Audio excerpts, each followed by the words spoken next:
drinks are ready, come to the table. Come and be fed by the bread and the wine. Praise the Lord at salamat sa Panginoon sa araw-araw na binigay niya para sa atin at sa ating pagbabantay na binubuksan niya yung ating mga mata na meron tayong mga nakikita ng pagbabadya na ang pagparito ng Panginoon ay lumalapit na.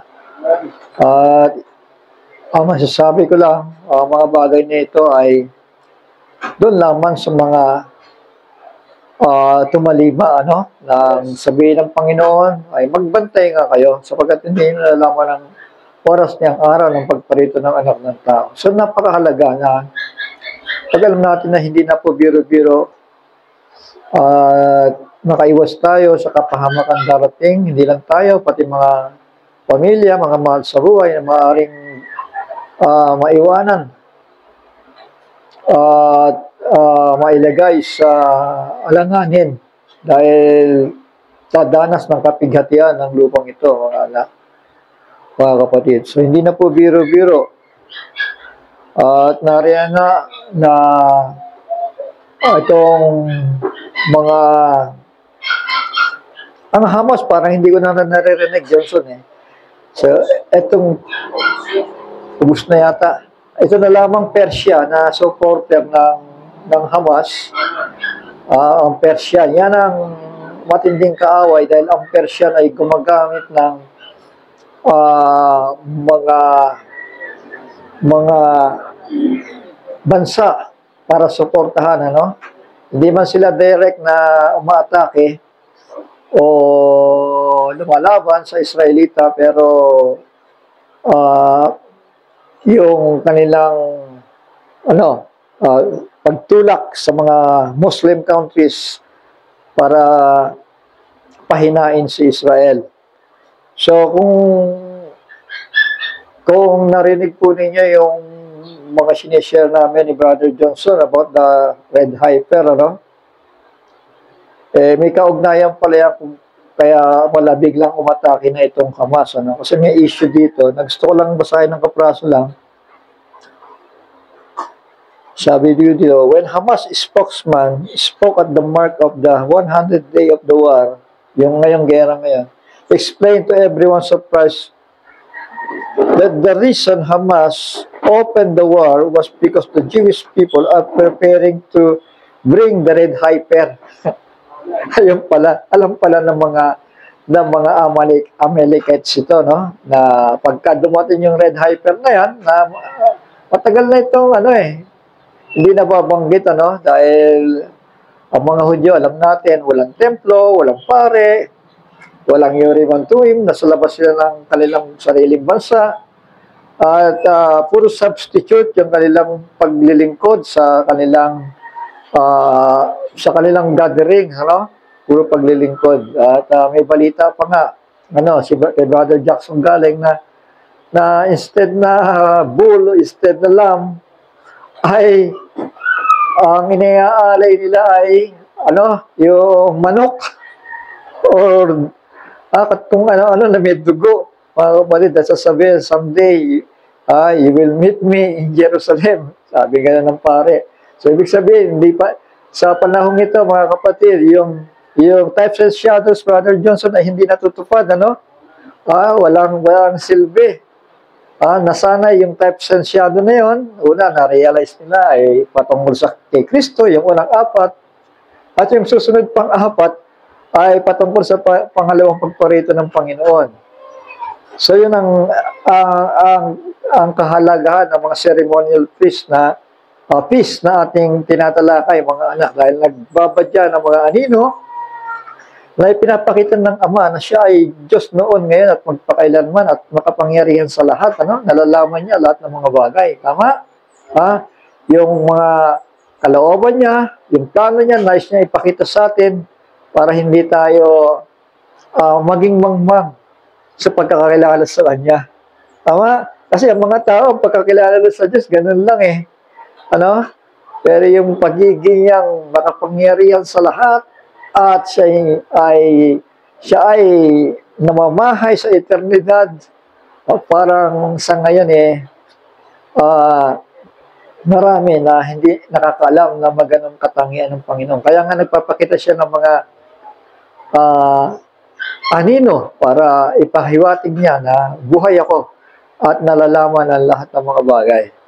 So ito pala, nung biglang umatake itong Hamas, dahil nga nabalitaan nila, ito nga, basahin ko ulit, when Hamas spokesman spoke at the mark of 100 day of the war, yung ngayon yan, he explained to everyone's surprise that the reason Hamas opened war was because the Jewish people are preparing to bring the red heifer. So ito nga, yung kapag dumating na itong handog na ito, kaya alay doon sa templo, mga kapatid, ibig sabihin, parating na ang Misaya ni Israel. At yun ang kanilang gustong pigilan. Sabi dito, it's truly strange that someone as important as his spokesman would speak about, instead of talking about concrete reasons, such as what they claim to be a war over the occupied land. In order to understand this correctly, we need to look at the reading of the Shabbat, yung tinuturo tuwing araw ng Sabat sa Israel, binabasa patungkol sa Israel at sa kanyang mga kaaway sa kanyang paligid, reading about Shabbat before ito. We were reading about the para Aduma, red heifer, plus parenthesis. When we read about Amalek in Bileam's prophecy, yung hula ni Balaam, sa hindi ko matanda, Numbers ba yun, o Deuteronomy. He said, Amalek is the first among nations to declare war against the Jews. So, nangyari nga, di ba? Yung Amalekites na yan, yung mga Hamas. And in the end, at the final war, he shall be destroyed, teaching that Israel's first war was with Amalek, and also the last war before the arrival of the Mashiach. So, yung nakaraan at yung darating pa na paglalaban ng mga bansang ito, mga kapatid, na nakasentro ay si Israel. That means that we are facing today a war with the same Amalek. But who is Amalek today? So yun ang tanong. Yung Amalek po ay yung mga bansang nakapalibot kay Israel doon na sinusuportahan ng Iran, na ang Iran pala ay mayroong lahi rin ng Amalekites. Ay, yung Persian. May lahi rin pala sila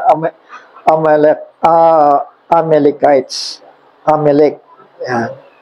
So yun, yung issue na ito. I believe na naniniwala ako dito. The Persians who are an Aryan race are the same Amalek of Haman that continue to spread to Germany and Iran. So si Haman, kung naalala po ninyo, ito yung nag-uutos na puksain niya, huwag niyong patawirin yan.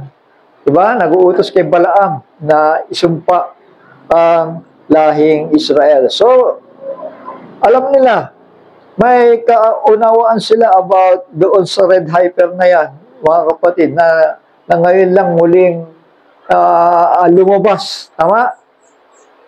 Sabi siya, amen? Nasundan ba ninyo yung bagay na yan? Praise the Lord. Sige po.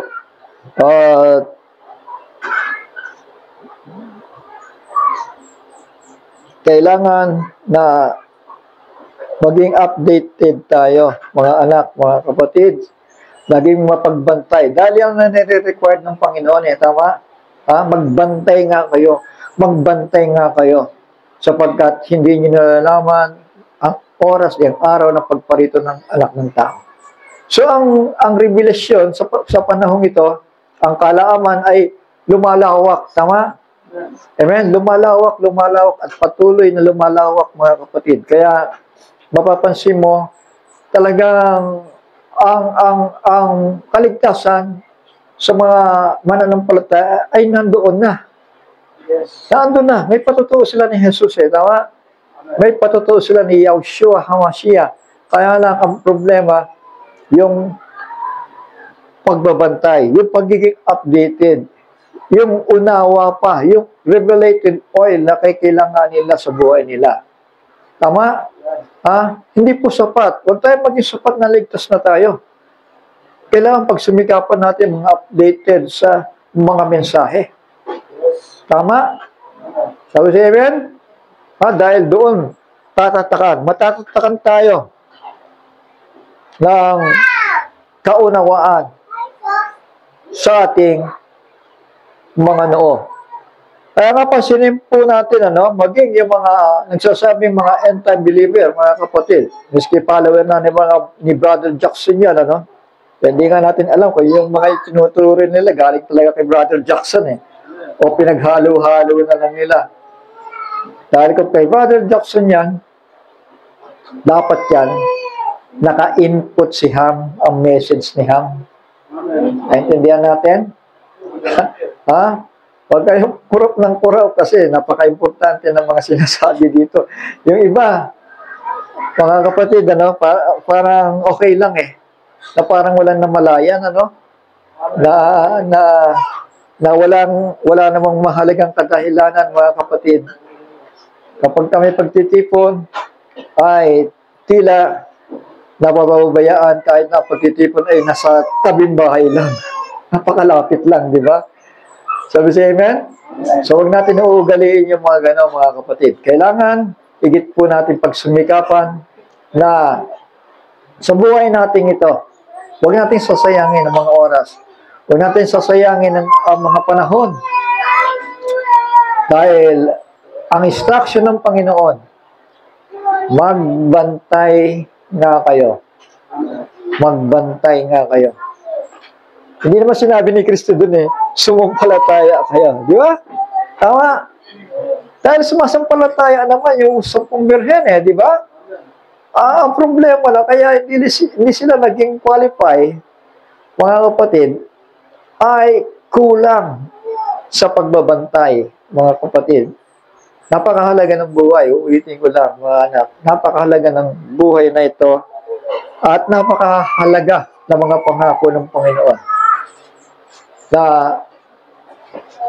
may ilan dito na hindi makakaranas ng kamatayan hanggang sa pumarito ang kaharian ng anak ng tao. Di ba napakagandang pangako yun, Maaaring sa atin, binabasa-basa lang natin, ano kaya ibig sabihin yan? So, yun po ang ibig sabihin yung pangakong pag-agaw. Hindi ka dadanas ng kamatayan hanggang sa pumarito si Kristo at ang pangakong kaharian na maghari po tayo for 1,000 years kasama ang Panginoon. Gusto ba natin nun? Maganda ba yun? Abay, pinakamaganda na yun. Sapagkat sa panahong ito, mga kapatid, makikita po ninyo, maski ang Hudyo mismo ay tila bulag. Sila yung mga hinirang, tama. Sila yung mga pinili. Pero napakalaking bulag nila pagdating ng Mesaya. Pagdating ng kaganapan ng mga bagay na darating sa kanilang harapan na ipinakikita ng Ama para hindi sila mailigaw ng kanilang mga sarili. Tama? So yun po ang purpose. Nagpakita siya ng mga anino para panampalatayaan nila, para paniwalaan nila na yung mga ginaganap ninyo na yan, yung araw ng Sabat, yung weekly Sabat, yung yearly Sabat, yung after 58 na Sabat, after 7 years, Sabat, may mga ibig sabihin yun na nagbabadya ng una at pangalawang pagparito ng Panginoon na dapat nilang ma-realize sa buhay nila at hindi sila mananatiling mga bulag. Tama po? Nabulagan na nga sila ng una Tama? Tapos, sa dulo, mabubulagan pa. Abay, napakakawawa naman. Tama? Pero hindi pa pahintulot ng Panginoon Diyos yun, sapagkat mayroong dalawang propeta na magpapakita ng palatandaan sa huling mga araw. Mga kapatid, sa ikapitong araw, sasakupin kasi yan ng Laodicean Church Age, yung paglitan ng dalawang Hudyo, mga kapatid. Na kung sa ikapitong araw na yan, ay mayroong pagpapanumbalik para sa kanila. Samantalang tayo naman, ay yung kapistahan ng Pentecostes, ay natanggap na natin. Tama? Ano yun? Yung bautismo ng banal na Espiritu. Shall we say amen? Yung two loaf of bread na hinaluan ng libadura. Yung two loaf of bread na yan nagsisimbolo, mga kapatid, hindi lang ang Hudyo, yung pangalawang loaf naman ay mga hintil na nakatanggap ng bautismo ng Espiritu Santo. Tama? Shall we say amen? At yun ay sa 7 araw, mga kapatid, nag-i-enjoy ang mga hintil. Tama? Sa anong ani? Sa kabuuan ng ani na itinanim po doon, mga kapatid, sa panahon na sumibol ang first fruits, yun ay first fruits pa lang, inani na nila yun at inialay sa Panginoon, yung unang ani na yun.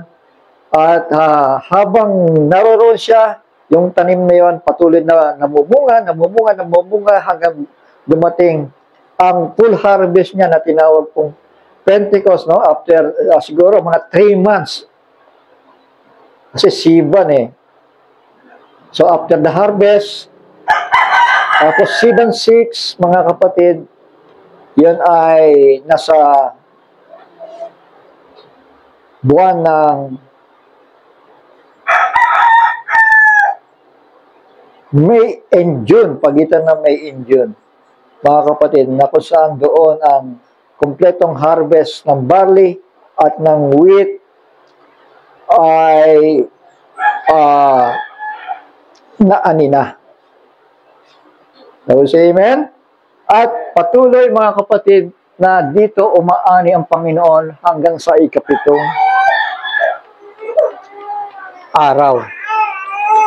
So, types and shadows yung ating pag-aaral, para doon sa mga nalalabuan pa,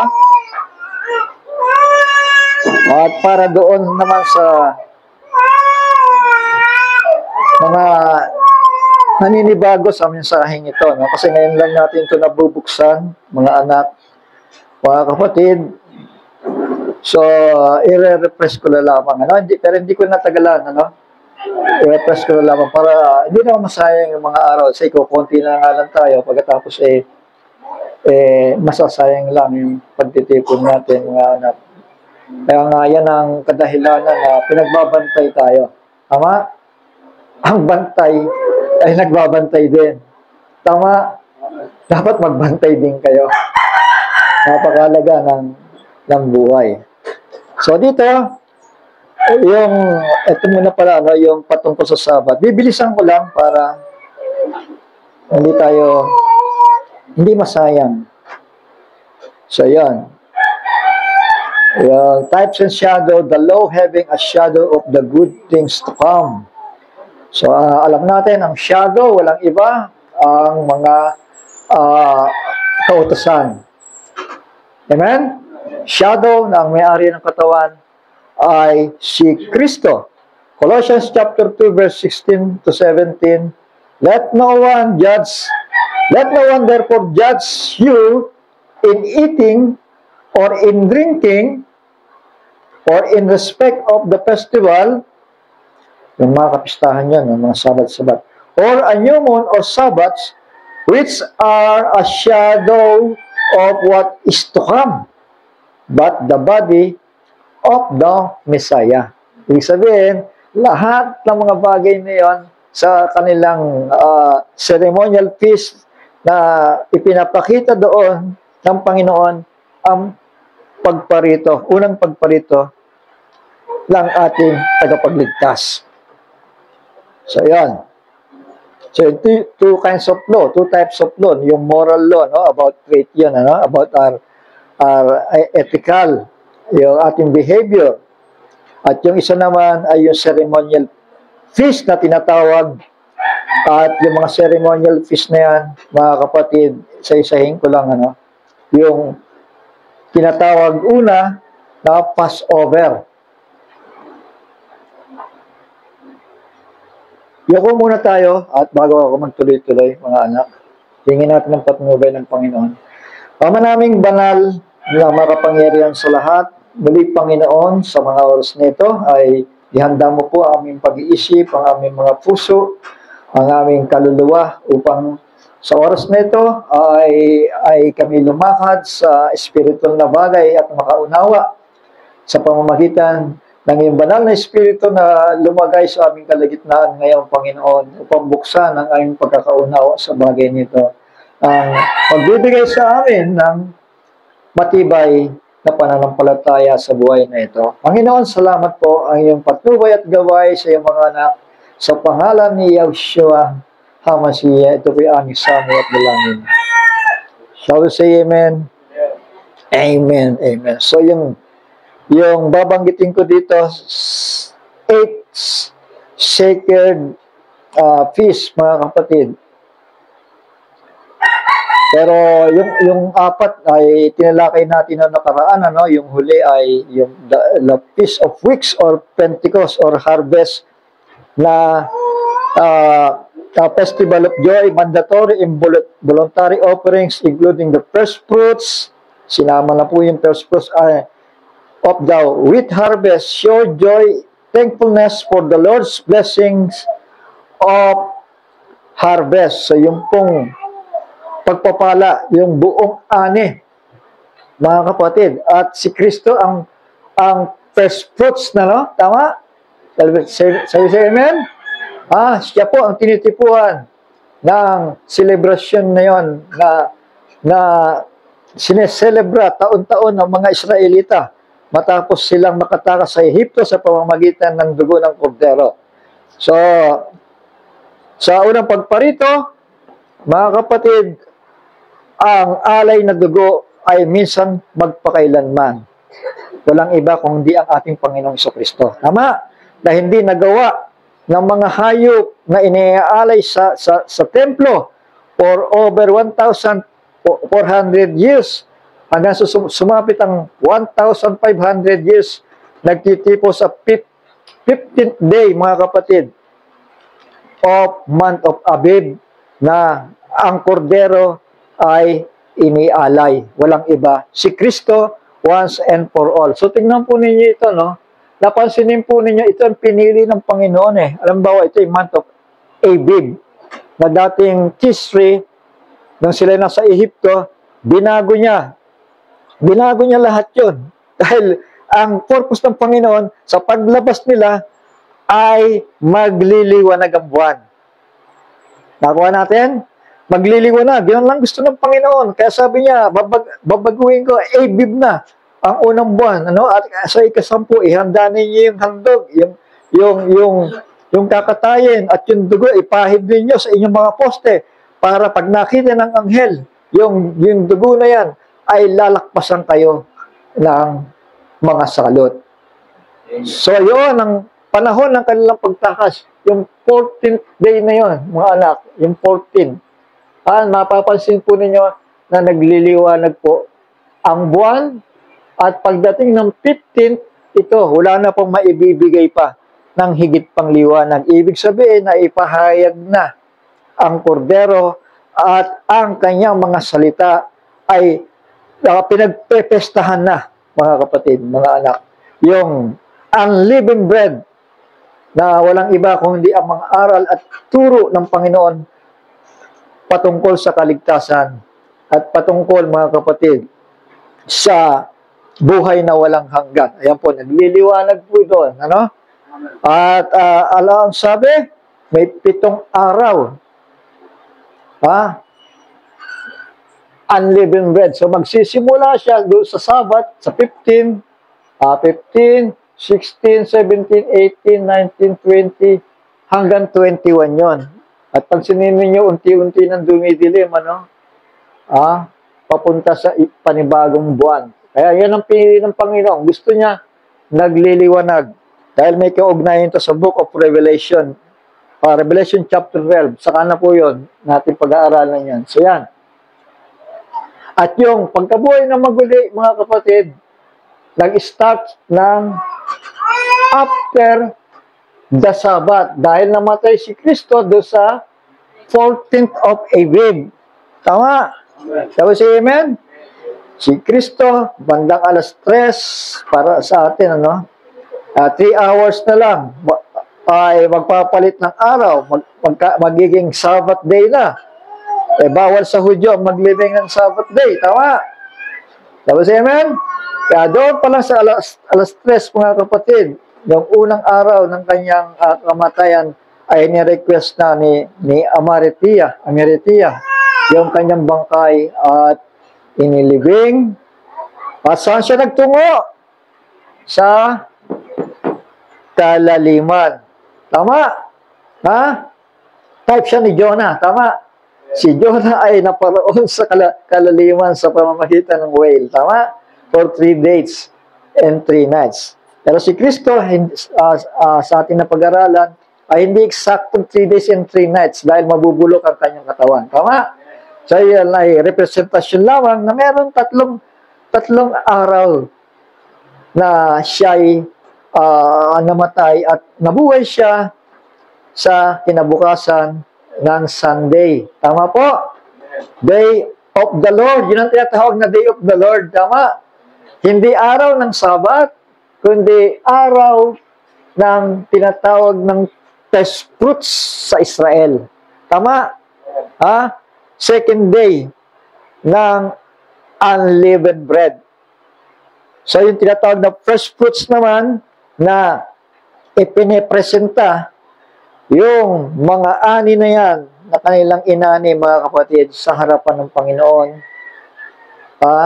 Sabi nga, the first fruits is of the Lord. Para sa Panginoon po yun, yung mga unang ani ng bukirin. So, yun ang naging kautusan. Sabi nga ng Panginoon, pag nakarating kayo sa lupang pangako, yung unang bunga ng inyong pananim, dalhin ninyo sa akin. Yan ay banal sa Panginoon. Kaya nga, si Kristo, ang first fruits, and afterwards, yung mga patay na kinuha niya sa kalaliman, at kasama po tayo doon, mga kapatid. Tama? Dito. Pag sinabi mong first fruits, kapistahan yan na ang mga handog at alay ay mapapasa Panginoon Diyos. Jesus Christ is our first fruits. So, say amen? At yung mga namatay kay Kristo. Shall we say praise the Lord? So, yan yung 16th ay wave offering or piece of first fruits ay pinagdidiwang ng bayang ito, mga kapatid. Pero nung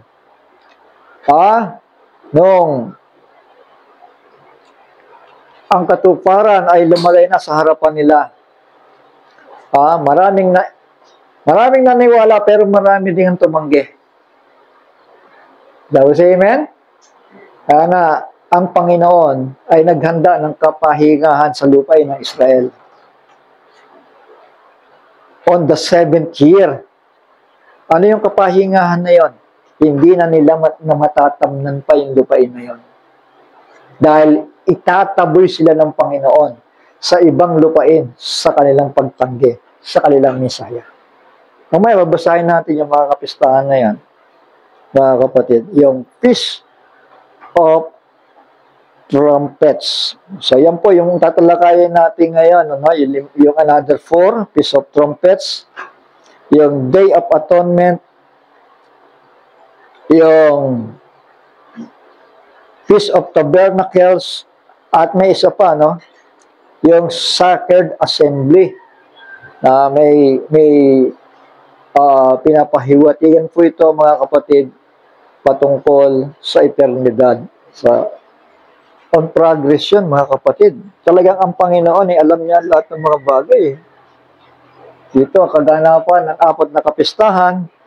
Then, yung pagbuhos ng Espiritu Santo, mga kapatid, hanggang ika-7 araw. Then, pagdating dito, panahon ng paglilinis ni Israel. Tingnan niyo itong diagram dito. Mamaya babasa tayong versikulo. Paglilinis dito. Then, pag-alala, Peace of Tabernacles sa Millennium, then Eternidad. So, yun po ang tatalakayin natin sa araw na ito, mga anak. So, dito,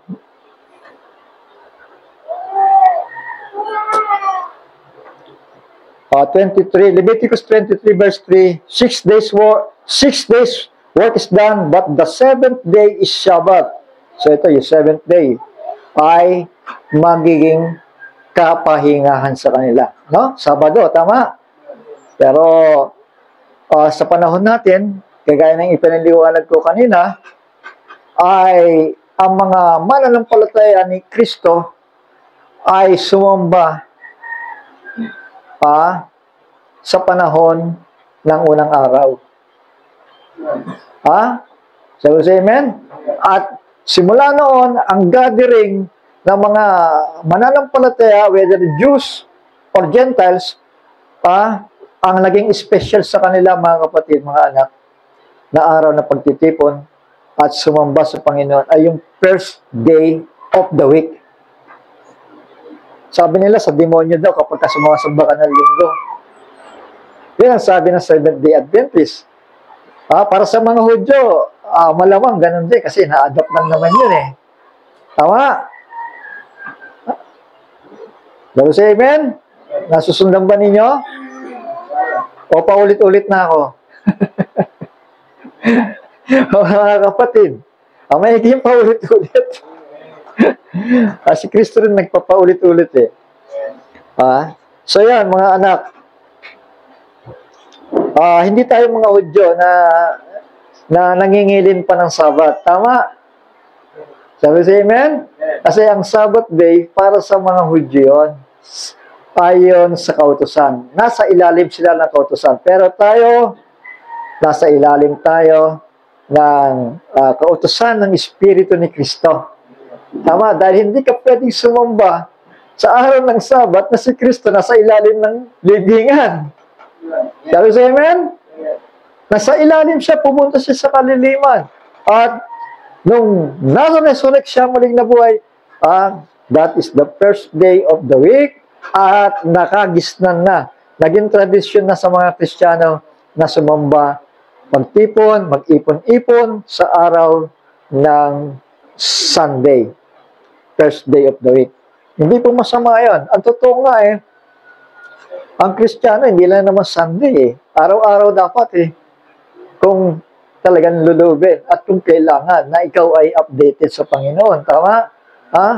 Samantalang sila ay naghihintay ng ika-7 araw at doon lamang sa panahon niya magpapakabanal. Na bagaman yun ay mga anino lamang ang mga bagay na darating at nang naialay na ang kordero, mga kapatid, maraming tumanggi. Pero purihin ng Panginoon sa kanilang pagtanggi, mga kapatid, ay nakarating naman sa atin ang pangakong kapistahan. Kapistahan sa Espiritu. Tama? Tapos, amen? Na hanggang ngayon, ito ay isineselebra ng mga Hudyo ayon sa kautusan. Pero tandaan ninyo, paano sila magseselebra ng Passover? Paano sila magseselebra ng first fruits? Paano sila magseselebra ng mga bagay patungkol sa kautusan, mga kapatid, na hindi nila maganap dahil sila'y nasa labas ng kanilang bansa sa panahon na yan, mga kapatid. Pero, isipin po ninyo, walang templo. Paano mo magaganap? Paano mo ihahain ang alay? Tama? Walang templo, walang pare. Walang yuri ng tumim. Kaya pansamantala ang ginagawa, mga kapatid, ng mga Hudyo sa labas ng bansa ng Israel.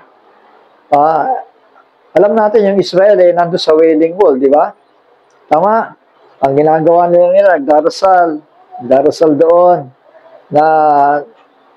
naway maitayo mo na ang templo na mabilisan para kami makapaghandog sa iyo, makapagpuri sa iyo, at maganap namin ang mga kautusan. Hindi nila maganap yun eh.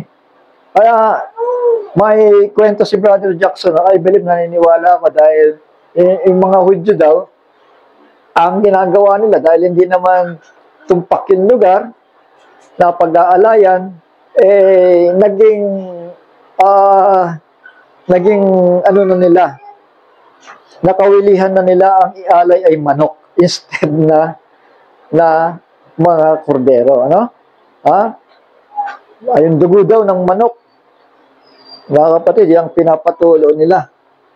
Pero sa panahon ito, na nag-blow ang trumpet, mga kapatid, saan nag-blow ang trumpet?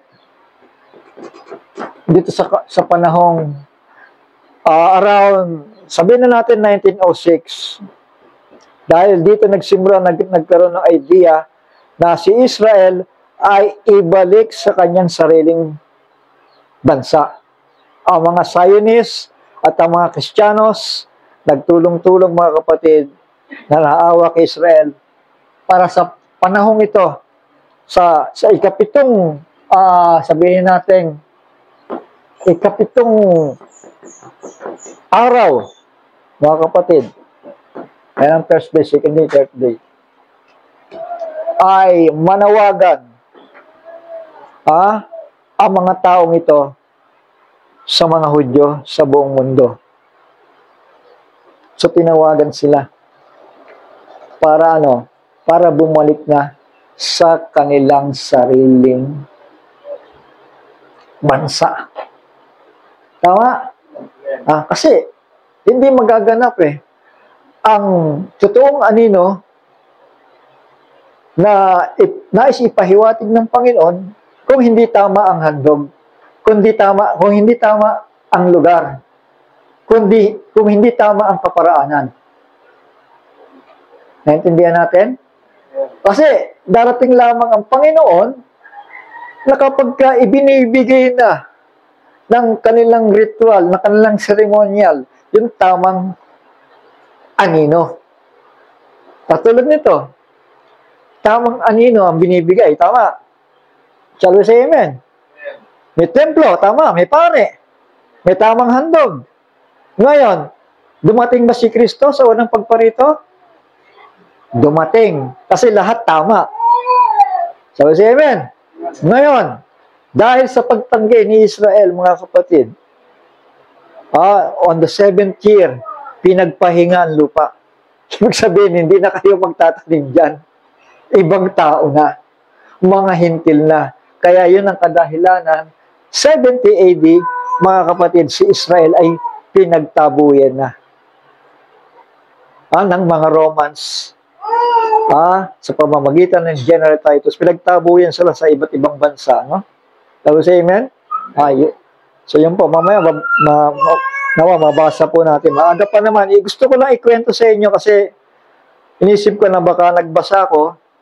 Kung wala kayong idea, baka hindi nyo rin maintindihan. Hahaba lang yung paliwanag ko. Mas maganda ikwento ko muna sa inyo. Para nagbasa ko, madali na ninyong makikita, no? So, yan. Yung mga numerong binabangkit ko, 7, 8, yan ang mahalaga sa Panginoon 7th Sabbath, 7th year, Sabbatic year,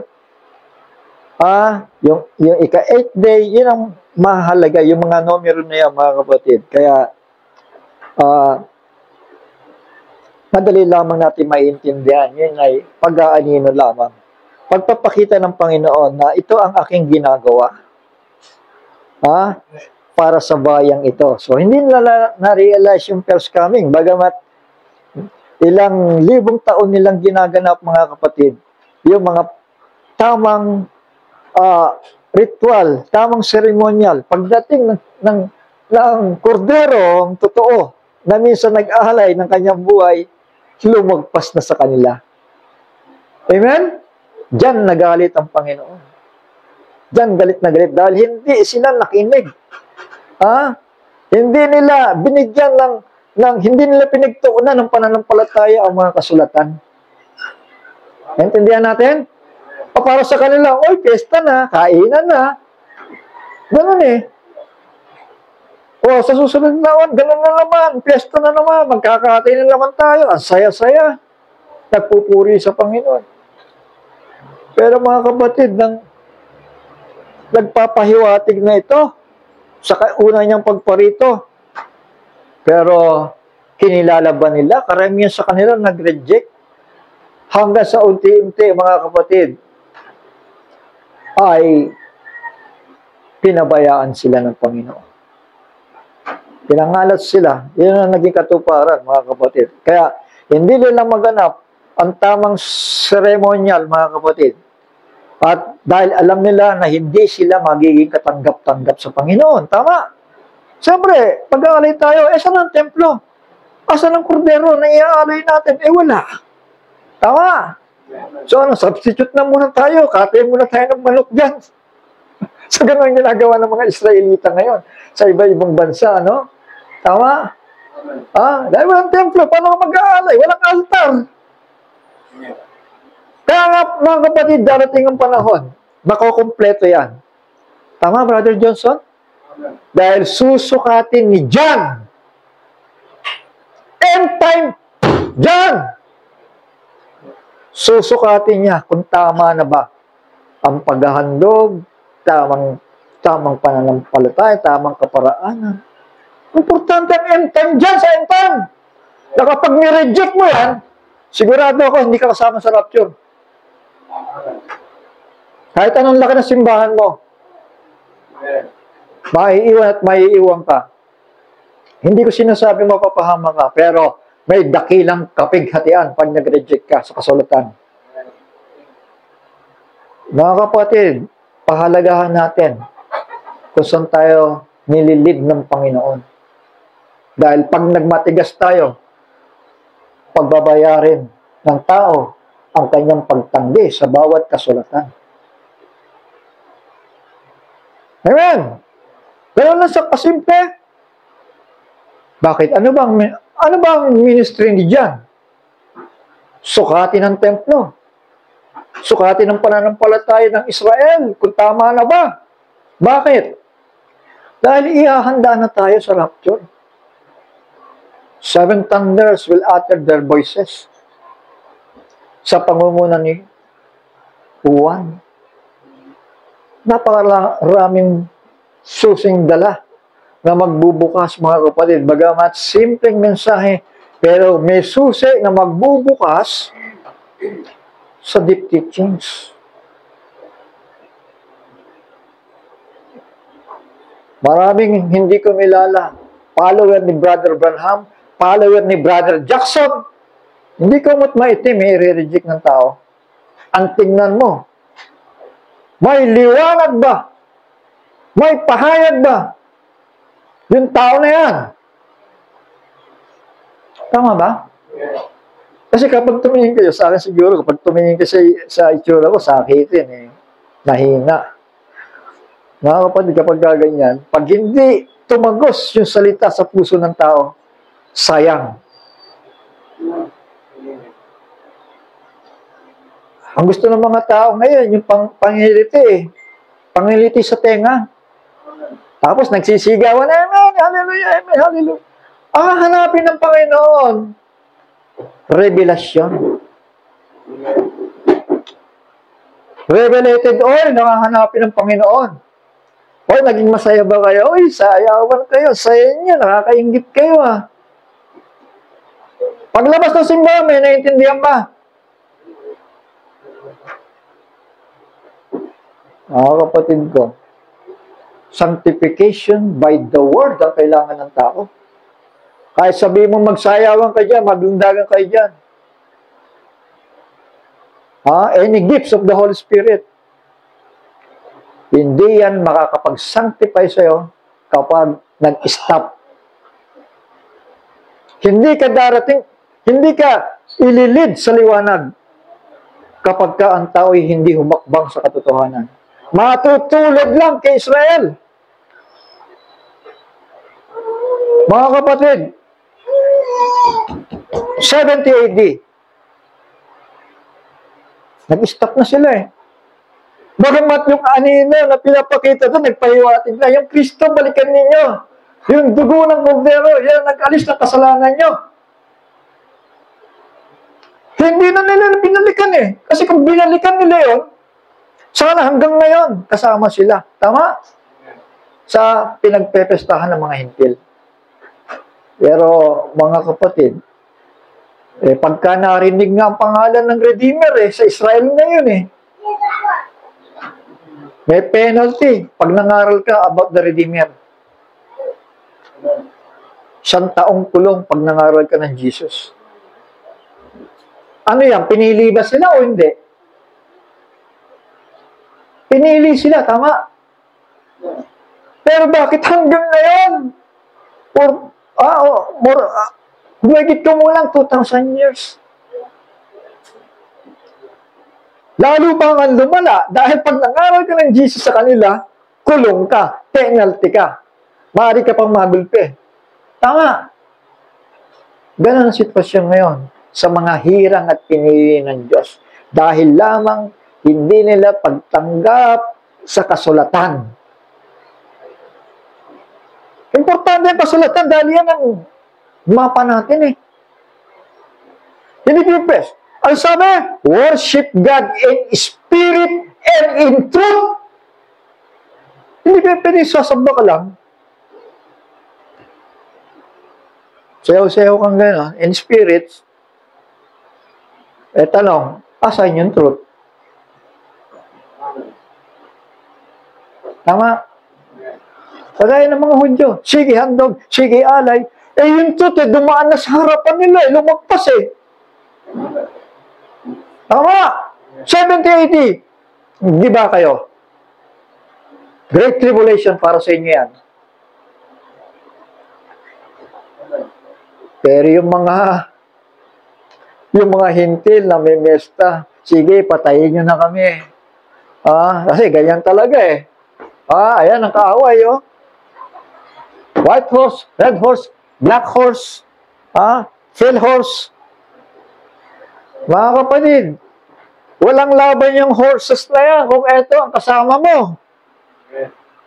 Yung eagle anointing na yan, revelation yan. Hindi yan basta-basta. Ililipad ka niya sa kataasan. So, amen? Lawak ng unawa sa salita ng Diyos. Hindi lang sa physical, mga kapatid, kundi doon, tatak sa noo. Hindi ba? Yan ang hahanapin. Revelation. Revelated oil. Understanding of the seven seals. Mapalad ang bumabasa, ang dumidinig at nagbabantay ng aklat ng hulang ito. Ano yan? Book of Revelation.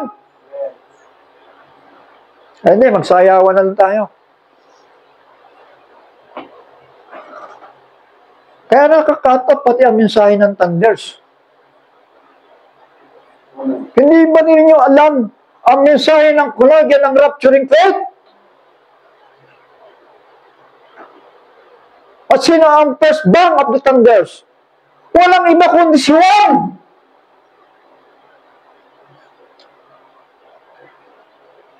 Malinaw doon na nabubulagan ng mga tao na binabasa-basa. Araw at gabi. You must prophesy again. If I will that you tarry till I come, what is that to you? Mga kapatid, Hindi matanggap ng mga tao kasi maitim.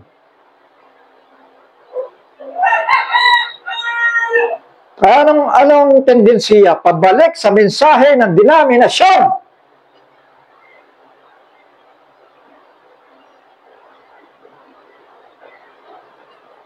Mga kapatid ko, tamang anino para sa mga Hudyo, para ma-recognize ang Kristo.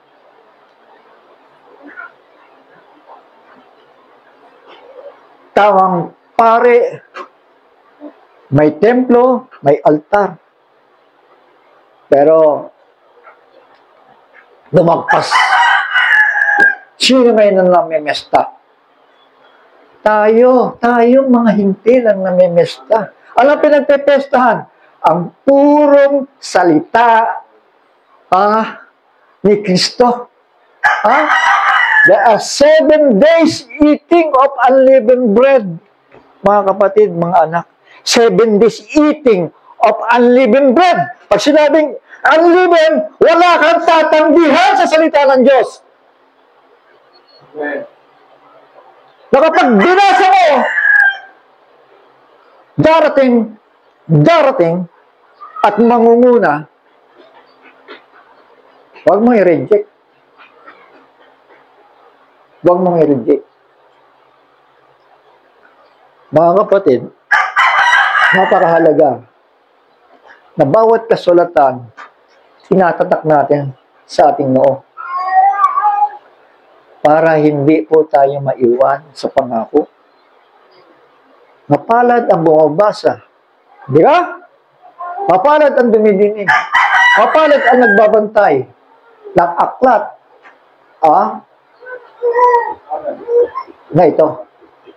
The book of Revelation. For the time is near. Yun ang mapalad. Yun ang mapalad. Sige nga, punta kayo sa Pentecostal. Sayawan dyan. Punta kayo sa JIL. Sayawan dyan. Sa Port Watch. Sayawan dyan. Fundamental churches. Denominational churches. Okay, grabe ang sayawan. Concert. Pagalingan. Sa musika. Ang kapatid, preach the gospel. Hindi sinabi niyan, preach the music. Sabi siya, amen? Preach the gospel. Sanctify them by your truth. Your word is truth.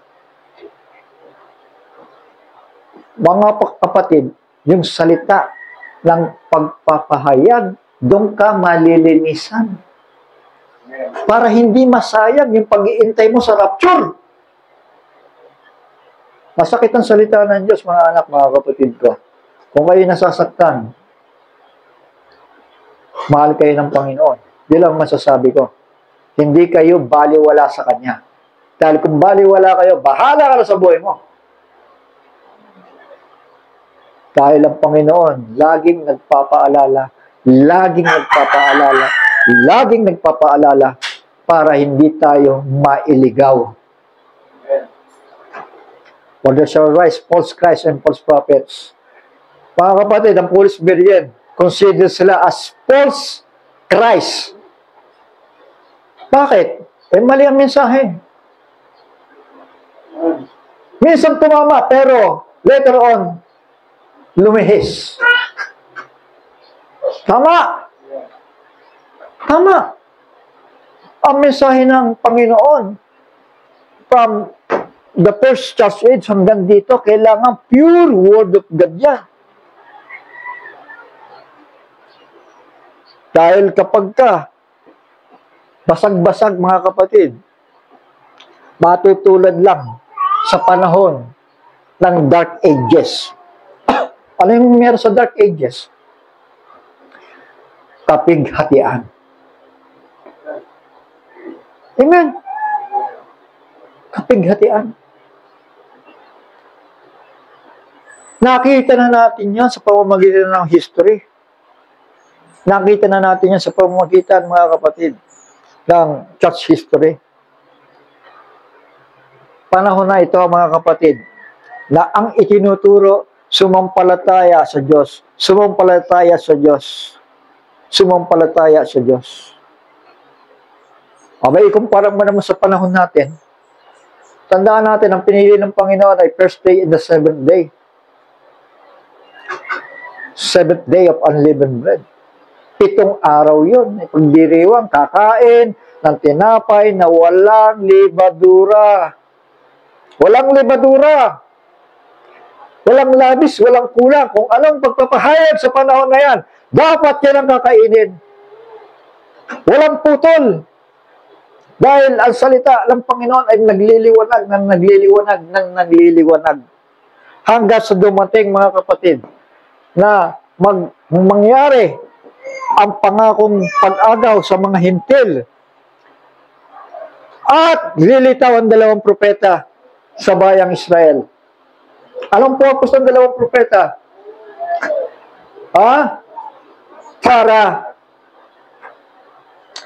Para i-guide sila, mga kapatid, na ito na ang tamang pagsamba sa ating makapangyarihan sa lahat. Ibig sabihin, may templo na, tama, may altar na, may red heifer na kinakatakutan ng mga Hamas at ng Persya. Ibig sabihin, mga kapatid, parating na ang Messiah ng mga Hudyo. Pero without knowing na nauna na tayo na rapture, dito pa lamang kinuha na tayo. Tama? Ang Messiah niyintay nila dito. Ibig sabihin, daraan sila ng dakilang kapighatian. Dahil sa katigasan ng ulo. Tama. Kaya nga, pag narinig na natin ang liwanag ng salita, magpasakop na tayo. Napakahirap. 5 months tormention ang magiging kautusan ni Abaddon sa mga Kristiyano sa panahon na yan. Hindi yan biglang pugot ng ulo. Paano ka muna? Ipapa-reject sa'yo kung sino yung Panginoon na pinaglilingkuran mo. Kung ano nangyari sa Middle Ages, mga kapatid. Totoo ba Christians ka? O sige, halika dito. At doon na, mga kapatid, 5 months tormention. Kaya napakahalaga mga kapatid. Ito, hindi ko ninulubuyan ito kasi nakita ko talaga ito yung maliwanag Kahit na anong laki ng simbahan mo, kapag ka ikaw ay nag-reject, hindi ako nagpapailalim sa kahit kanino mang tao. Yan ang sinabi ni Pablo. Huwag kayo magpapailalim na kahit kanino mang tao. Lalo na't mga nagre-reject sa salita ng Diyos. Magsasuffer Magsasuffer. Pero yung nanatili, yung nanindigan, yung nagbihis ng damit pangkasal, yung pinag-igi ang kailang mga ilawan, ito yung mapapasama sa rapture. Bakit? May revelation sila Hindi sila after sa revival of the flesh. Hindi yun. Hindi yun dahil ang mga simbahan ngayon, grabe sa revival. Pero pagdating sa Word of God, pagdating sa revelasyon, mga kapatid, yun ang problema. Pagturo ka ng Book of Revelation, nakanganga. Tumanda na sa mga seminaryo, Tumanda na yan sa mga theological schools. Araw-araw, parit-parito yan. Wala sinasayang yan. Pero ang tanong, tinupad niyo ba sinabi ni Kristo? Ano sabi? Magbantay nga kayo. Magbantay nga kayo. Kasi simpleng pagsunod lang naman Tama. Hindi naman mahirap magbantay, di ba? Hindi mo mahirap yung maingat ka sa buhay mo, sa sarili mo. At mag-update ka kung ano ang sinasabi ng Panginoon sa iglesia. He that hath an ear, let him hear what the Spirit says unto the churches. Yan, bawat churches may sinasabi dyan. May nangungusap dyan, may nagsasalita dyan. Para masundan, may mensahe yan. Dahil hindi dapat sasayangin ng tao. Mga kapatid ko, dapat alam natin ang prioridad natin sa buhay.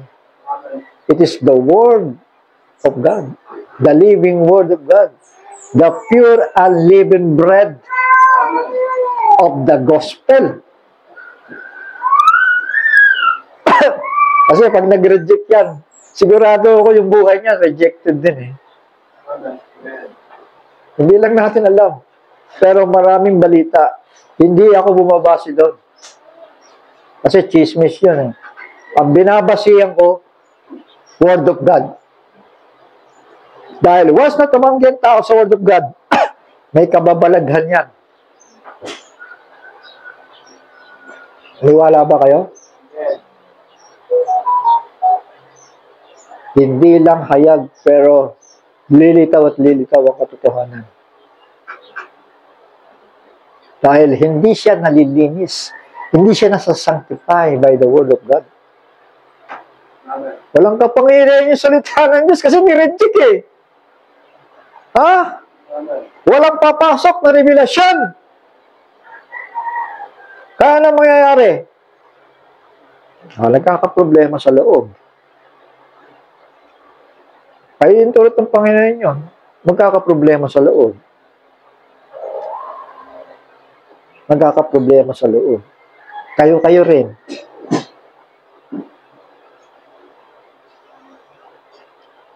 Mga kapatid, ito yung matagal ko ng pinaglaban nung una pa. Dahil ito yung tinuro ng pastor. Na kapag ang pastor mo humiwalay sa katotohanan, huwag kang sumunod sa kanya. Mga kapatid, sumunod ka sa liwanag. Huwag mong sayangin ang buhay mo. Dahil yan ang dealing ng Panginoon sa pamamagitan ng purong salita na ipinapangaral. Natural, mayroong mga mensahero na. Tama? May mga ginamit na eh. Hindi pwedeng yung ginamit sa'yo primero, tapos pagdating ng ilang taon, hindi nagagamitin sa'yo. Mali yun! Kaya nga nandiyan yung mga apostoles eh. Ginagabayan ka para itama ang mensahe mo dadalhin sa harapan. Pati yung tao, kung sino yung taong ginagamit at gagamitin, ipapakita sa'yo, ipapakilala sa'yo. Tapos, amen? Sino nagpakilala kay Brother Jackson? Hindi ba si Brother Branham? Sabi niya, ang gawain ito ang talagang kinasihan ng Panginoon. Sabi niya, sa gawain ni Brother Jackson. Ngayon, si Brother Jackson naman, bago namatay, may lumitaw. Maitim nga lang. Ngayon, kung tumitingin ka sa balat, disgrasya ka na. Tama? Pero dapat tandaan natin, maski sa panahon ng Pentecostal, William Seymour is a black man, pero tinawag siya Father of the Pentecostalism. Hindi ba sinasabi doon, ako'y maitim, pero ako'y maganda? Sa mga awit ba yan? O kay Solomon? Hindi ko na maalala. Hindi nakukuha sa kulay yan. O kaya hindi nakukuha yan sa may kakayahan, may tutulong. Hindi lang titignan natin. Ang titignan po natin, may mensahe ba? Ano ba yan? Ambassadors of Christ ba yan? O turista? Dapat alam natin yan. Kasi kapag ka-turista yan, ang turo niyan, denominational. Pero talagang, pag ambassadors of Christ yan, ang turo niya, updated. Updated. Tama. Kung yung computer nga, nag-update eh. Tama? Tumataas ang mga specs. Ganon din sa karunungan at kaalaman at kapahayagan, di ba? In the last days, knowledge shall increase. Eh, sino nagpahintulot yan? Ang Panginoon Diyos. Mag-i-increase yung unawa ng isang tao. Titibay siya. Hindi siya mananatiling bata na hindi alam, hindi mabalanse ang sitwasyon kung saan siya pupunta, kung saan siya sasamba, kung sino ang prioridad niya. Mga kapatid, wala akong may pagmamalaki kahit ano dito. Basta ang alam ko, sinikap ko na ipangaral lang abot na makakayanan ko na katotohanan. Kaya nagpapahalaga ako unang-una sa mga anak ko eh. Pangalawa sa sarili ko.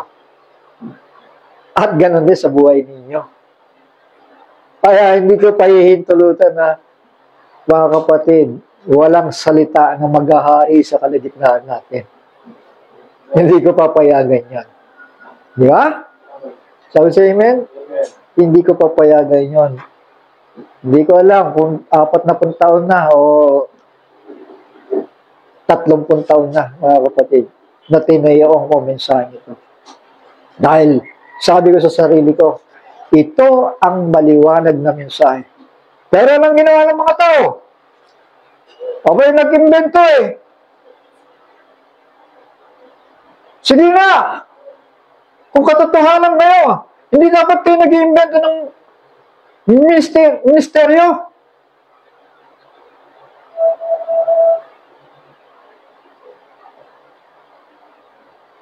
Hindi pa pwede yun sa salita ng Diyos. Elijah ministry, Moises ministry,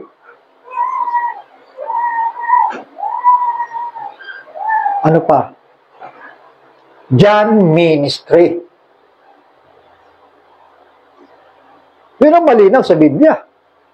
If I will that he tarry until I come, what is that to you? Sino yung tao na yun? Abay, siwa na sumusunod kay Pedro. Anong gagawin yan, Panginoon?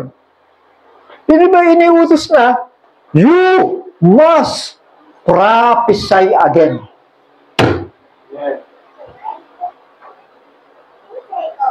Huwag natin sayangin ito, mga kapatid. You must prophesy again before many peoples, nations, kindreds, and tongues. Manghuhulan muli sa panahon ng mga pulog. Ire-refresh niya from Genesis to the book of Revelation kasama ng 6 na pulog.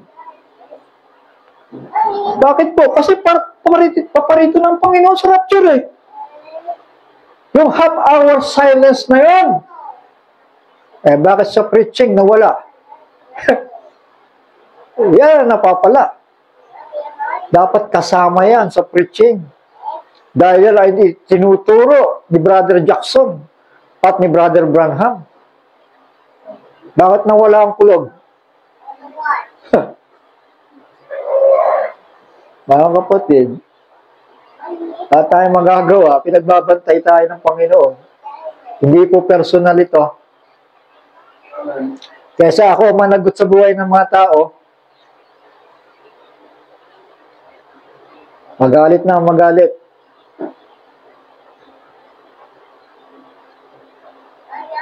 Ayoko sayangin ang buhay ko.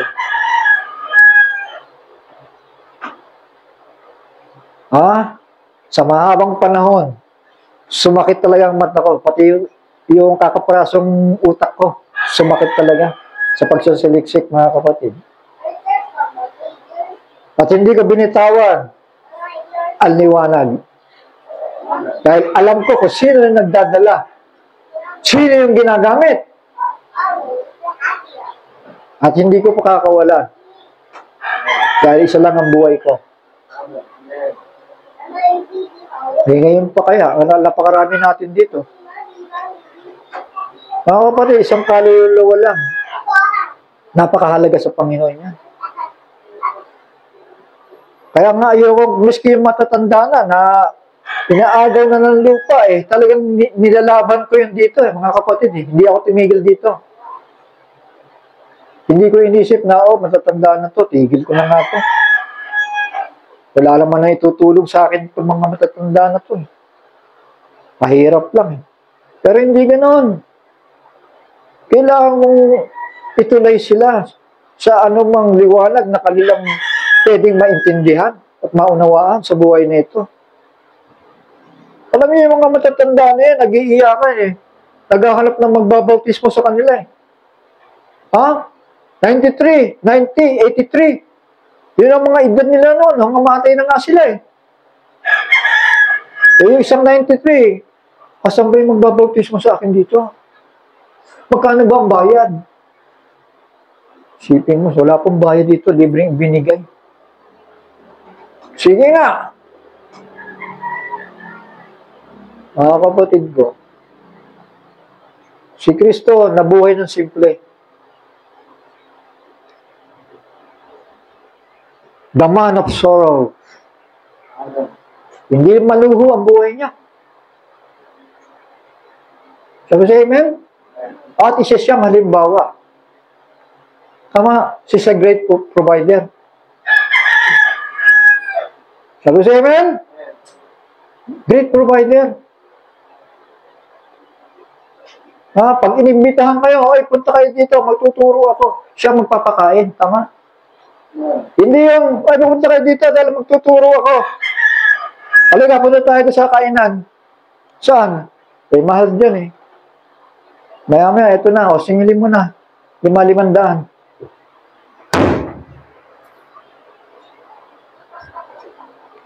Mga kapatid, maging halimbawa tayo.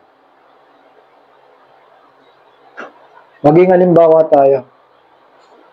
Matuto tayo magsakripisyo. Hindi lahat, puro pakabig.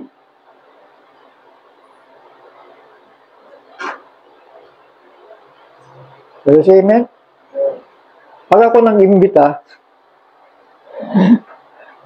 sino obligado magpakain? Siyempre, ikaw. Ikaw nag-imbita Kawawa naman yung bisita mo, napakalayo ng pinanggalingan niya, pagkatapos siya pa magpapakain. Nakakaya sa Panginoon yan, pag-uugaling ganyan. Matuto tayong magpakababa sa sarili natin. Wala ka ibang mapagmamalaki dito. Kundi yung liwanag, natatanggap ko sa Panginoon. Liban doon, wala na. At yun ang ibinabahagi ko sa inyo, mga anak. Mga kapatid, at sa pamamagitan ng mga salita na yan, gusto ko kayong maingatan. May mga panahon, sabi ko nga sa inyo, may mga panahon, hindi ako nakakatulog. Para may maihanda ako. May mga pag-aaral na hindi mo makukuha sa isang aralan lang. Talagang maraming research. Pero hindi ko sinasabing gano'n ako kalalim. Tama lang yung maunawaan ko salita ng Diyos at maituloy natin sa kung ano naisipahiwatig ng Panginoon. Ang mga Hudyo, balik tayo sa mga Hudyo, mga kapatid. Dahil walang tamang handog, walang tamang alay, walang templo, walang Urim and Tumim, mga kapatid. No way. Pero magpasalamat tayo. Dahil tayo mga hintil ang siyang namemesta ng kapahayagan ni Kristo at hindi ng literal na mga kapistahan ng ani. Naintindihan natin? Samantalang sila doon, ang sarap, ang bango, ng mga handog na hayop, mga kambing, mga tupa, mga baka, tinapay na walang libadura. Doon sila nagpepesta. Pero mga kapatid, wala silang kamalayan, nakarating na pala sa atin, ang pestahan, walang iba, ang banal na espiritu na ibinuhos kasama ng purong mga salita ng Diyos, mga kapatid, na pinagpepestahan natin ngayon. Sana makita natin yun.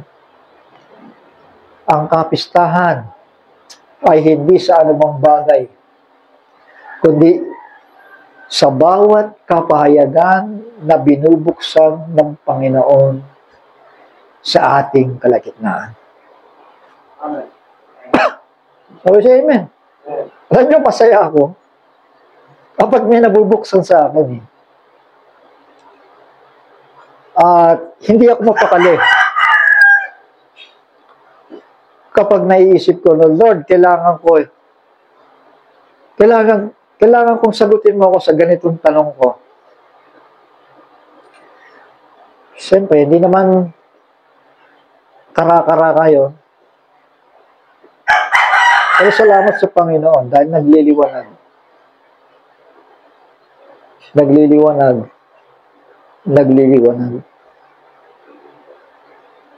So, yun ang pahalagahan natin. Ang liwanag ng salita. Mga kapatid, tama ba yung orasan? Sige po, ituloy ko lang, Kasi naiba yung kaisipan ko. Naiba yung dealing ng Panginoon.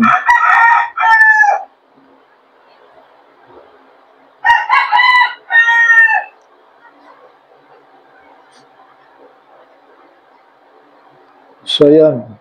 In the first month, on the 14th day of the month, yung Abib 14th, between the evenings is the Passover to Yah. Ibig sabihin, ito ang kaganapan. Tama? Sa 6, dire-diretso ko na lamang. And on the 15th day of this month is the Feast of Unleavened Bread to Yah. So, pagpasok ng 16 na Sabado, ay magsisimula ang Feast of Unleavened Bread. At yung mga tinapay na yun, kakainin nila lang madalian yun. Bilang pag-alala sa pagtakas nila sa Ehipto. Amen? Mabilis nilang kakainin yun habang sila'y tumatakas. 7 days, you eat unleavened bread. Yan po. Kailangan walang halo. Yan ang utos And on the first day, you have a set-apart gathering. You do no servile work. Yan ang first day. Yung 15. Uy, sana. Wala. Ako nawala? O yung computer?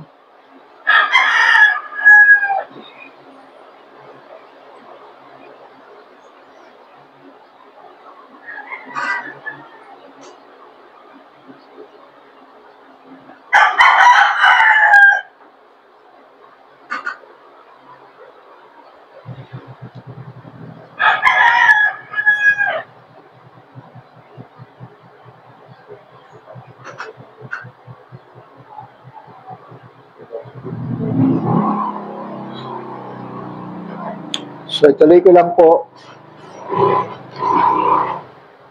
On the first day, you have set apart gathering, yung banal na pagpupulong. Ayan. Ibig sabihin, first day, Ito, first day of the 7 ang ibig sabihin niya, So, yun. So, 15, tatin tukoy niya. On the first day, you have a set-apart gathering. You do no servile work. Verse 8, and you shall bring an offering made by fire to Yah for 7 days. Ayun, yung kahalagaan ay 7 days dahil may pinapakita dito sa 7 church ages. And on the 7th day is a set-apart gathering. You do no servile work. So, ibig sabihin, sa gitna, pwede silang umuwi o kung ano man ang gagawin nila. Tama. Pero yung 1st and 7th, wala magtatrabaho niyan. Tama. Ibig sabihin, pinahalagahan ng Panginoon yung unang araw, from Pentecost, kasi kakainin nito eh. Itong Ephesians chapter 8, kakainin niya ang Pentecost eh, kasi diyan nagsimula ang yung pagbuhos ng banal na espiritu. Tama. At dito naman, sa ikapitong iglesia, mga kapatid, kakainin niya yung paglitaw ng 2 propeta dito. Tama. Bahagi yon ng 7 church age. Na kung saan ang rapture ay doon 6 months bago sa uttering ng thunders. You shall bring an offering made by fire to Yah for 7 days. On the 7th day is a set-apart gathering. You do no servile work. So verse 9, and Yah spoke to Moshe, saying, speak to the children of Israel, and you shall say to them, when you come in the land, which I give you, and shall reap its harvest, then you shall bring a sheaf of first fruits on your harvest to the priest. Ipepresenta nila yung unang harvest. And you shall wave the sheaf before Yah for your acceptance. Then on the morrow, after the Sabbath, the priest wave it. So, saan ang after the Sabbath?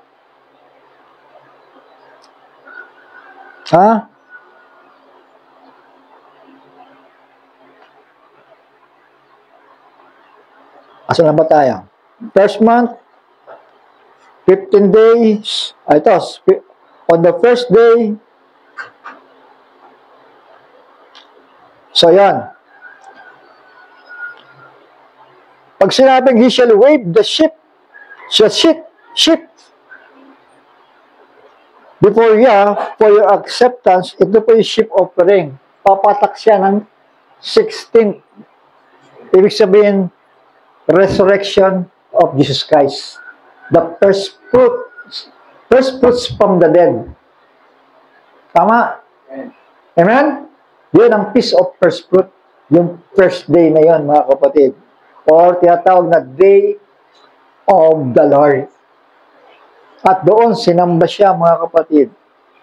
At then, naging traditional na ng mga Christians na magtipon sa araw ng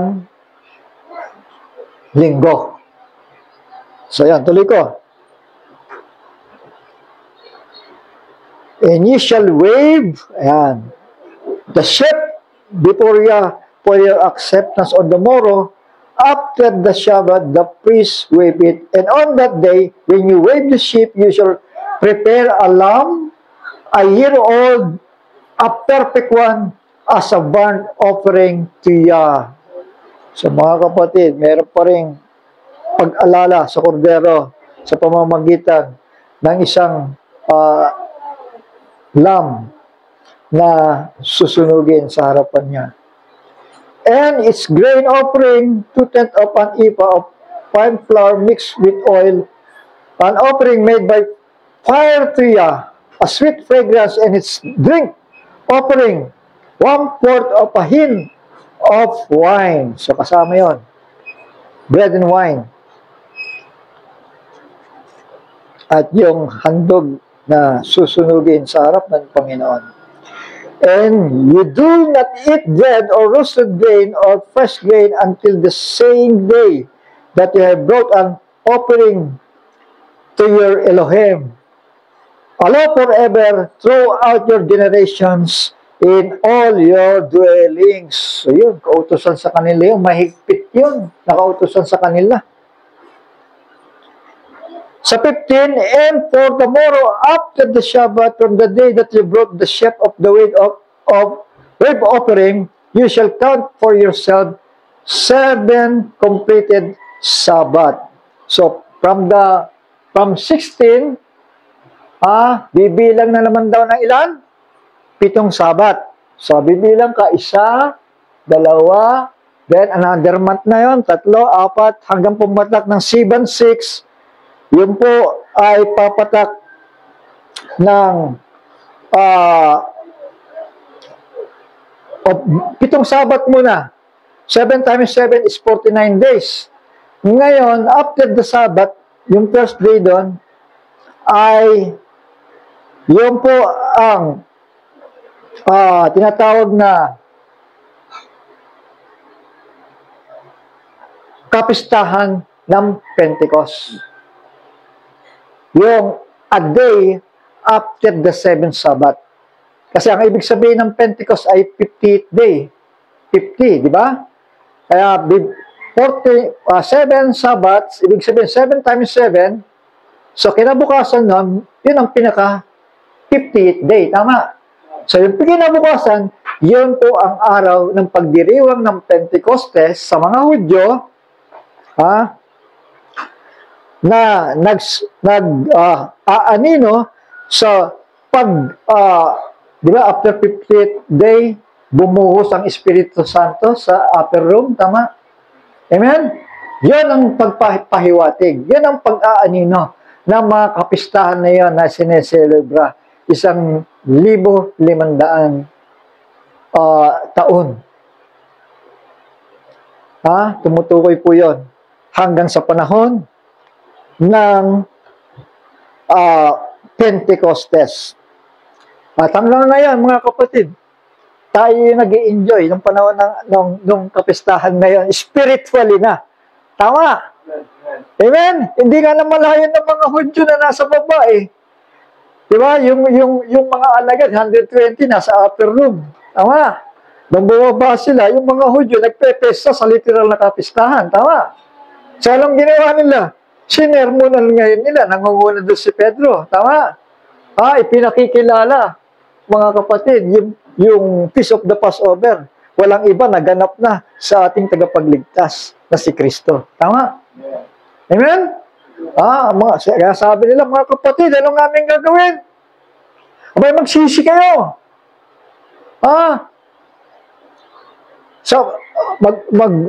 Sabi lang, repent and be baptized. Ayun. In the name of Yeshua HaMashiach, for the remission of your sins, and you shall receive the gift of the Holy Spirit. So, yun na, mga kapatid. Di ba? Naganap na sa upper room. Tama. After 50 days, yung tinatawag na Pentecost, mga kapatid. At hanggang ngayon, na-enjoy natin yung Pentecost. Bumubuhos ang Espiritu Santo. Tama. Samantalang sila, mga kapatid, 70 AD, dahil sa puot ng Panginoon na tinanggihan na, yung handog naka-ready na nga eh, tumanggi pa rin sila. Tama. Sa kasalan. Kaya yan, pinangalat sila ng Panginoon sa iba't ibang bansa, mga kapatid. So, tuloy kayong pagbasa. Ito po yan. Until the morrow, after the 7th Sabbath, you count 50 days, then you shall bring a grain new offering to Yah. May bagong grain na. Tama? Amen? Bagong grain offering. So, yan. May mga tinitipuhan lahat yan, mga kapatid. So, dito nangyari yung Pentecost na kung saan tayo nagbabasa ngayon, 7-6, dito po yun. Ayan. Pagitan ng May and June sa kalendaryo natin. Pero sa Israel, mga kapatid, sa second calendar nila, 7-6 yun. Amen? At yung balikan ko lang, yung Abib or Nisan, yan ay bahagi ng March and April, sa gitna nun. kukuha ka doon sa gitna nila ng 30 days. Minsan 29 days sa kalendaryo ng mga Hudyo. So ganon, mga kapatid. So papapansin po natin dito sa Sivan, tama ang pagkaka-illustrate dito dahil meron na ring wheat harvest, ano? Sa first month, merong barley harvest. Then, nagkaroon ng general harvest. Then, the wheat harvest. Di ba? Yung mga first fruits of the resurrection. Tama? Amen? Hinarvest. Tama po? Amen? Inakyat ng Panginoon doon. Kaya sino pa yung hinaharvest tayo? Yung mga buhay kay Kristo Jesus. Inaakyat doon. Lahat ng mamamatay, sinasampa doon eh. Tama. Yung katawan lang nila naiiwan. Tama. Sa lupa. At tayo, mga kapatid, dahil buhay pa tayo, naghihintay tayo ng rapture, kasama po tayo sa first fruits of resurrection. Tandaan natin, hindi kailangan mamatay ang tao para masabing first fruits siya. First fruits from the dead kasi ang pagkakabanggit kay Kristo dahil namatay siya. Tama? Pero meron din mga first fruits na hindi nakaranas ng kamatayan. Tama? Yung mga na-rapture. Sino pa yung 144,000? Tama ba, Brother Johnson? Kaya nga, mga kapatid, ako nagpapasalamat dahil ito, nakikita namin ito ni Brother Johnson, ano? Marami nagsasabi, nangamatay daw yung 144,000. Pag tinawag ka daw first fruits, ibig sabihin, namatay ka. Paano naman yung na-rapture ng buhay? Hindi naman namatay yun, ha? Pero first fruits sila, di ba? Kay Kristo. Amen? Kaya hindi kumot tinawag na first fruits, mga kapatid, ay kailangan mamatay ka muna. Hindi ganon. So, tuloy ka pagbasa. 17, bring 30 minutes, okay lang sa inyo? Bring from your dwellings for a wave offering 2 loaves of bread of 2/10 of an ephah of fine flour. They are baked with leavens. Dito, pansin po natin, leaven na, no? Kasi ito po yung leaven ng 2 loaves of bread, yun ay leaven. Ibig sabihin yung mga kasalanan ng mga Hudyo at kasalanan ng mga Hintil. Sabi siya, amen? Pero susunugin yun. Susunugin sa harapan ng Panginoon. Sa pamamagitan ng ano? Sa pamamagitan ng Espiritu Santo na nag-anyong apoy. Tama. Di ba may nag-anyong apoy doon? Sa upper room? Di ba? Nagdumapo sa kanila. Sinunog yung kanilang lumang pagkatao, mga kapatid. Binautismohan sila ng Espiritu Santo. Hanggang sa bumaba sila, ang mga Hudyo nandun pa rin sa kalye. Nagseselebra ng Pentecostes. Literally. Physically. Pero nang hindi nila alam, ang Pentecost sa Panginoon ay yung pagbaba ng Espiritu Santo para magbigay ng buhay sa bawat sumasampalataya sa Kanya. Malinaw po ba? Amen. Tuloy ko lang. And besides the bread, you shall bring 7 lambs a year old. Mga kapatid, ayan, may 7 church ages tayo dito. Bakit may 7 lamb dyan? Kasi may handog na naman dyan, bawat kapanahunan. Tama? Sabi siya, amen? Ito ay pagkatapos lamang ng, ano to? Pentecost.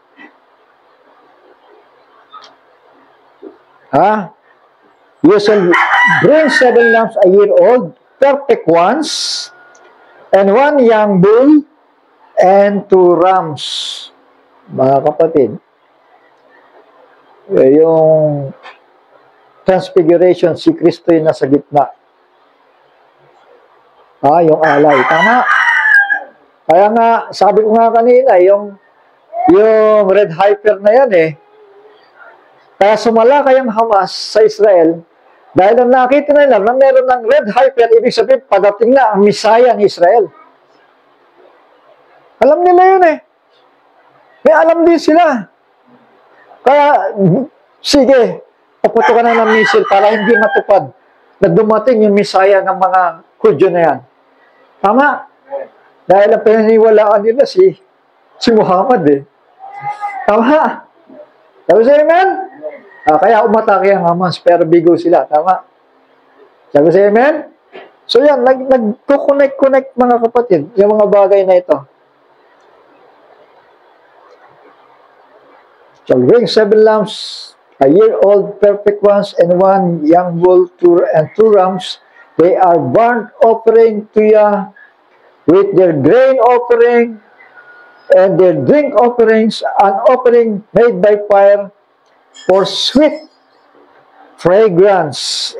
And you shall offer 1 male goat as a sin offering, and 2 male lambs, a year old, as a peace offering. Mga kapatid, may lilitaw dito, 2 propeta. And the priest shall wave them, besides the bread of first fruits, as a wave offering before Yah, besides the 2 lambs, they are set apart to Yah for the priest. So yan, para sa mga pari yun, mga anak, mga kapatid. Sa 21, and on this day, you shall proclaim a set-apart gathering for yourselves. You do no servile work on it. A law forever in all your dwellings throughout your generations.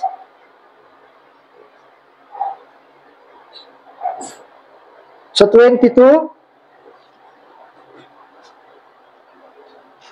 and when you reap the harvest of your land, do not completely reap the corners of your field. When you reap, and do not gather any gleaning from your harvest, leave them for the poor and for the strangers. I am Yah, your Elohim. Ano ibig sabihin yan? Ano pinapakita niyan? Na kapag umani kayo ng saganang ani, at meron kayong maiiwanan dyan, may mga tapon, huwag niyong sisimutin lahat yan. Iiwan niyo yan kanino? Sa mga mahihirap at doon sa mga dayuhan. Sino yung mahihirap at mga dayuhan? Na namumulot din doon, nag-i-enjoy. Hindi ba sabi nung pulube, natawag siya eh, anak ni David. May sakit siya, may karamdaman eh. Pagalingin mo ako. Anong sagot? Hindi marapat ibigay sa mga aso ang mga bagay na banal. Pero pinagaling din ba siya? Pinagaling pa rin. Tama? Amen? Kaya dito mga kapatid, may bahagi yung mga pulube at yung mga stranger. Tama? May bahagi kung ano ang pinagpepestahang una ni Israel doon sa Feast of Pentecost sa Upper Room. Tama po? Nabahagi natin yon. Purihin ang Panginoon. Sa 24, speak to the children of Israel, saying, in the 7th month, on the first day of the month, you have a rest. Ito na, Brother Johnson. A remembrance of blowing of trumpets, a set-apart gathering. In the 7th month, medyo malayo-layo na po yun, mga anak. Mga kapatid. So, dito muna sa 22, ibalik ko lang, may nakalimutan lang ako. Ano yung pinapakita dito? Naiwan lang ninyo yan. Ibigay lang ninyo sa ibang mga tao. Ibig sabihin lang yan, pagbabadya ito mga kapatid. Yung Jews dispersion sa panahon na yan.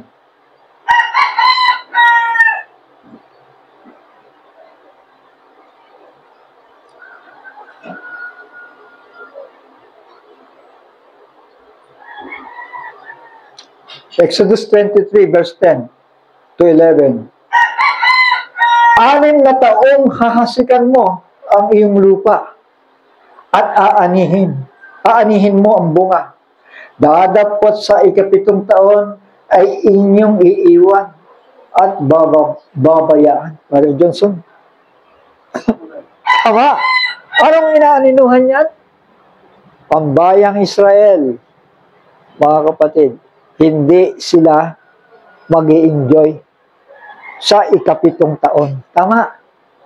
Amen? Dadapot sa 7 taon ay inyong iiwan at babayaan upang kumain ang dukha. Ayun. Sa inyong bayan at ang kanilang iiwan ay kakanin ng hayop sa bukid. Ganyan din ang inyong gagawin sa inyong ubasan at sa inyong olibuhan. Mga kapatid, para sa atin yan. Tama? 70 AD, tayo na nag-i-enjoy. Nag-reject na sila. Tama? At ano pa? Hosea chapter 3, verse 4 and 5.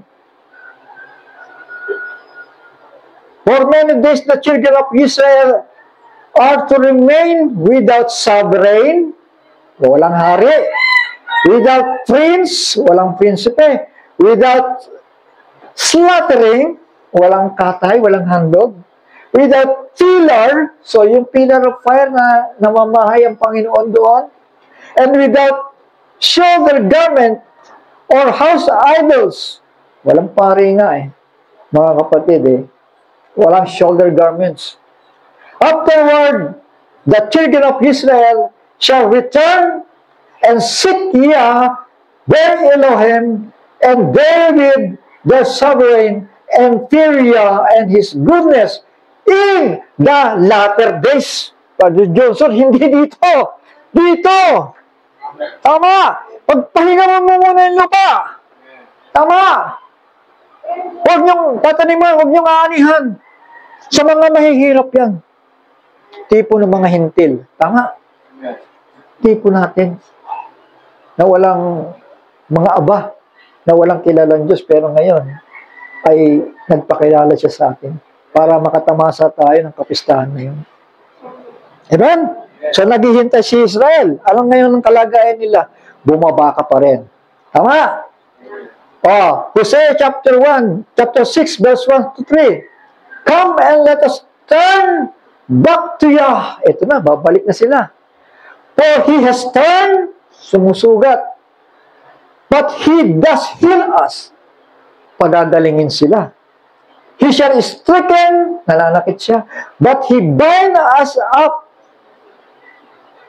After 2 days, He shall revive us. After 2 days, ano yung 2 days? 2,000 years. Tama? Shall we say amen? Yeah. After 2 days, anong sabi ng magandang pangako dito? After 2 days, He shall revive us. On the 3rd day, He shall raise us up. Ano yung 3rd day? Millennium. So that we will live before Him.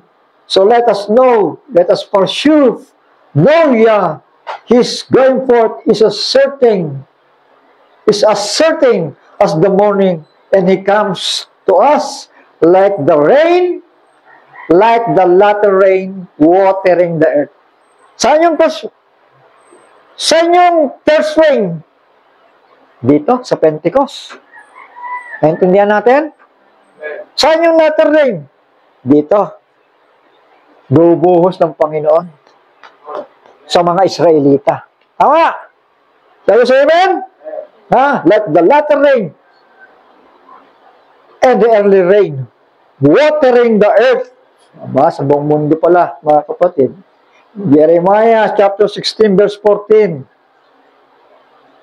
Therefore, see the days are coming, declares Yah, when it is no longer said, Yah lives, who brought up the children of Israel from the land of Misraim. O hindi na ganoon ang pagkakasabi. But Yah lives, who brought up the children of Israel from the land of the north and from all the lands where he had driven out, when he had driven them. For I shall bring them back into their land. I gave to their fathers. Ayun. Hindi na magmumula saan? Si Israel. Hindi na manggagaling sa Egypto. Kundi saan manggagaling? Sa ibang bansa, mga kapatid. Tama? Amen? Ang sabi dito, see, sa 16, I am sending for many fishermen, declares Yah, and they shall fish them. And after that, I shall send for many hunters, and they shall hunt them for every mountain, every hill, and out of the holes of the rocks. Mga kapatid, yan titigas, ayaw mag-uwian eh. Tama. So, anong ginawa ng Panginoon Diyos? Anong ginawa ni Elohim? Nagsugo ng mga mangingisda. Amen? Sino yung mga mangingisda na yun? Mga Kristiyano at mga Zionists na nagtulong-tulong, gumawa ng paraan para bumayad ng lupa sa Israel para may babalikan sila. Sipin mo yan, di ba? Hindi sila binabayaan ng Panginoon. Tama? Ha? Ano pa? Ayaw pa rin umuwi ng iba eh. Yung iba tuwan-tuwa, naggalak, nag-uwi yan eh. Dahil makakapagsamba na sila sa kanilang Panginoon. Tama ba? Pero yung iba, ano yan? Binaliwala nila, mga kapatid. No? Parang, ano yan? Ewan ko ba kung katotohanan yan? Pero nga, umuwi sa Israel, hindi alam kung bakit sila nagsaselebra ng mga ganun din bagay eh. Wala silang malay, mga kapatid. Sabi dito, and after that, I shall send for many hunters. Sino yung hunters? Ba si Hitler. At yung Nazi, mga kapatid. Kapag ka ikaw, Hudyo, ilista mo na ang pangalan mo dyan. Sige. Ilista. Tapos maligo kayo dyan, ha? Malista mga pangalan, mga Hudyo. Wala silang malay, mga kapatid. Kasi ayaw pa mag-uwian, eh. Wala silang malay. Magubad kayo ng mga damit nyo, pumasok kayo dyan, maligo kayo. Maligo kayo sa loob. Kaya hindi nila alam eh. Akala nila tubig yung pampaligo nila, gasolina pala. Sinindihan sila doon. Kaya nga, 6 million Jews ang namatay, mga kapatid. Dito yun. Sa World War II pa lang yun. Pero dahil may awa ang Panginoon, meron din namang may mga pananampalataya na umuwi ng masaya at nagsimula silang ayusin yung kanilang mga lupain, taniman nila yung uli, ayusin yung kanilang pamayanan, mga kapatid. At 1939, sabihin natin early 1906, mga kapatid, nag-blow ang trumpets at Johnson. Ano yung trumpet na yun? Yung spiritual trumpet para pabalikin sila sa Israel. Tama. Nag-blow. Yung iba, masaya umuwi. Yung iba, ayaw. Kaya ayaw niyang umuwi. O sige, magpapadala ako ng hunters. Sino yung hunters? Yung Nazi. 6 million Jews patay sa ibang bansa, mga kapatid. Shall we say amen? I shall send for many hunters, and they shall hunt them from every mountain and every hill and out of the holes of the rocks. Mga kapatid, siguro putulin ko muna. Magal patapos na, pero nasa oras na tayo.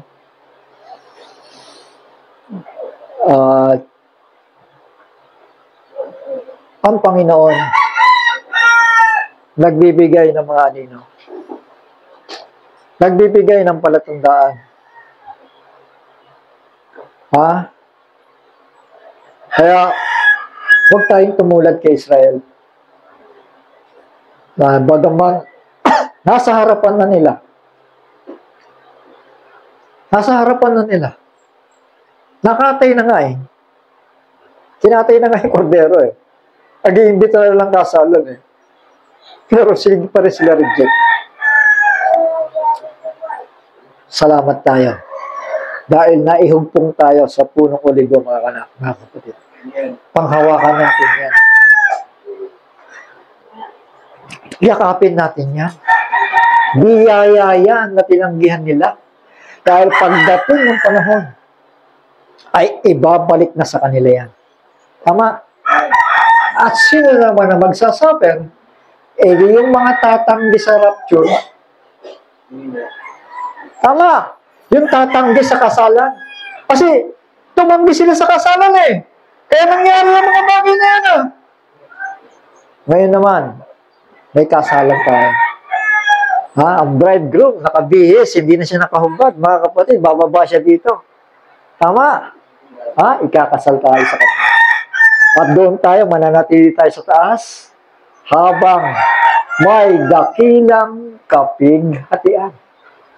Pagtutulungan si Israel na lahat ng mga bansa, mga kapatid. I say praise the Lord. Naintindihan natin? Maliwanag naman? Purihin ang Panginoon. Pahalagahan po natin yan sa ating mga puso. Palakpakan natin ang Panginoon. Purihin ang Diyos. Sige po, mga kapatid, mga anak. Kaya ng dati, awit tayo.